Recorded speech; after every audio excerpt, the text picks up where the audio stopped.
It's really bizarre actually, because prior to being elected, like I was, a longtime advocate, longtime local activist, and I actually got lots of media, prior to being elected.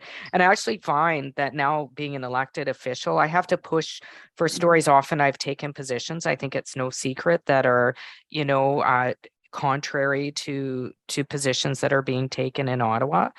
And sometimes those stories are hard to push out, but I think after 3 years of being elected, I'm finding different ways to get that message out. A lot of it actually has to do with just doing my own op-eds, and getting them published in different newspapers. Rabble, like you've been wonderful in terms of getting alternative messages out.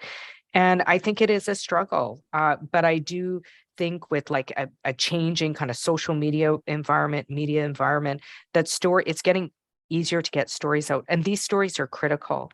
These stories are critical not just in Canada, but I think it's important for the international community to know exactly what is going on in Canada right now, including ongoing, we're talking about reconciliation Mhm. here, ongoing um, violence, colonial violence against Indigenous peoples on unceded territories.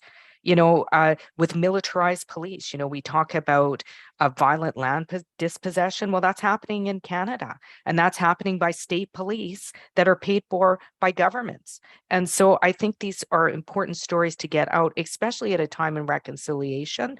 I think before you can reconcile anything, you need justice, but before you can have justice, you have to have truth.